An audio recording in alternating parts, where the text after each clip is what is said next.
And so Paul is using these metaphors and this descriptive language to basically say the Christian life is war.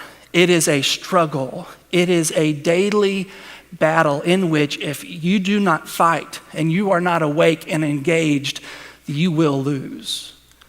And I know that's not a real happy thought, okay?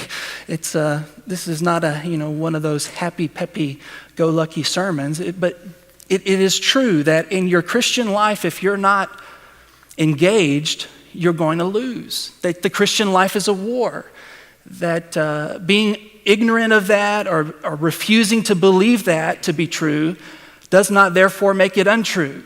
And that if you're unaware of it and disengaged from it, then you'll probably lose. I used to think that, becoming a Christian, it was one of those deals where you just, you do it and then everything's different. And that's true. But just because you become a Christian does not mean that your life becomes paradise. It does not mean that all of a sudden you no longer struggle with lust. Doesn't mean you no longer struggle with being lazy or apathetic.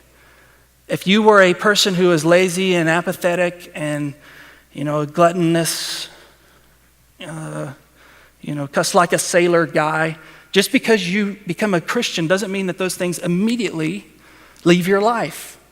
And that you have to battle, you have to take the axe and the Word of God and the Spirit of God and struggle against those things, or they will follow you into whatever profession it is that you decide to do. You could even be a missionary. Okay, I'm a pastor. I would say that as a pastor, I'm pretty well in the center of the Christian bubble. Agreed?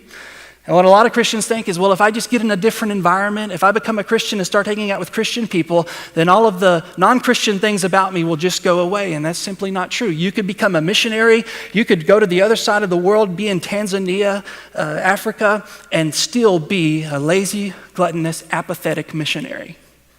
Why? Because the Christian life is a war.